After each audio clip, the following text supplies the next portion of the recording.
G'day and welcome to another video with Better Pics. Hope this finds you well. Today's video we're going to look at a quick process for removing dust spots in Adobe Photoshop. Now dust spots are generally not too much of an issue, but if you have an image like this that's got a big beautiful blue sky with lots of tonal range, smooth tones specifically, then dust spots are going to start to stand out pretty quickly, pretty clearly. So it's important to make sure you take care of them.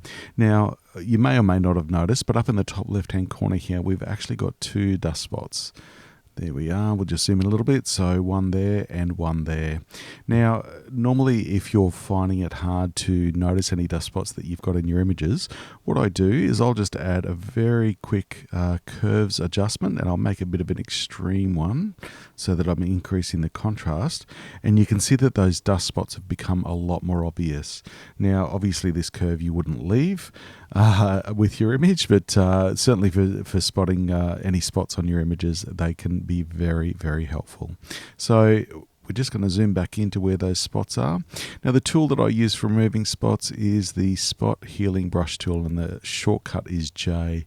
And you'll see you'll get a little round circle here. Now the way that this tool works, it's really simple.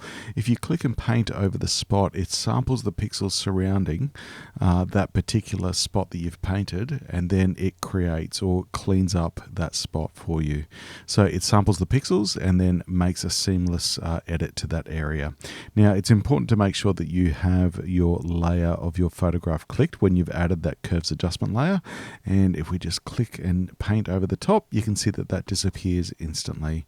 And we'll go over the top of that one. Perfect. All right, we're going to get rid of that curves adjustment layer, get back to our original image, and there we go. Spot's been taken care of and they are no longer there. So that Spot Healing Brush tool is a super tool to use. Remember, with your brackets keys, you can increase or decrease the size of that tool if you're dealing with some bigger or smaller spots. It's a great way, as I said, to remove any dust spots or any blemishes within your photos, and you'll be on your way with your edits quick, smart. Thanks very much for stopping by. As always, any questions are welcome in the comments below, and we look forward to seeing you next time. Take care.